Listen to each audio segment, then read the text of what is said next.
Former Secretary of State Madeleine Albright was in Maine today, campaigning for Congressman Tom Allen's U.S. Senate bid.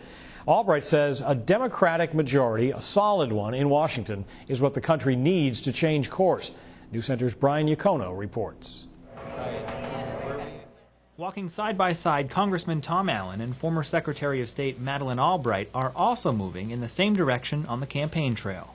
We had the right balance between pressing American interests around the world and listening to what other countries and their leaders had to say about how we needed to work together.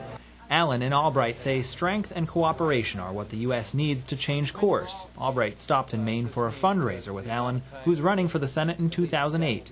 She says other countries now see the U.S. as a loner and moral hypocrite, and that it's time to restore America's reputation. I think this can only be done with a Democratic president and a Democratic Congress that works very hard together to change America's direction in a way that we can all be as proud as we must be of our country. Our cameras were not allowed inside the fundraiser event here at the Augusta Country Club, but Secretary Albright says internationally the U.S. is still feared but not respected. Congressman Allen says there are key differences between him and Senator Susan Collins that can help change that. She has been a full supporter of the Bush economic agenda, which I think has been very bad for Maine.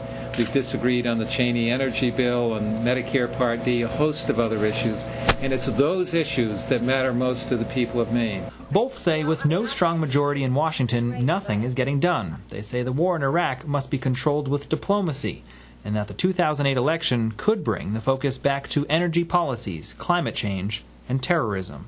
In Manchester, Brian Yacono, News Center. Secretary Albright began her government career as an aide to Maine Senator Ed Muskie.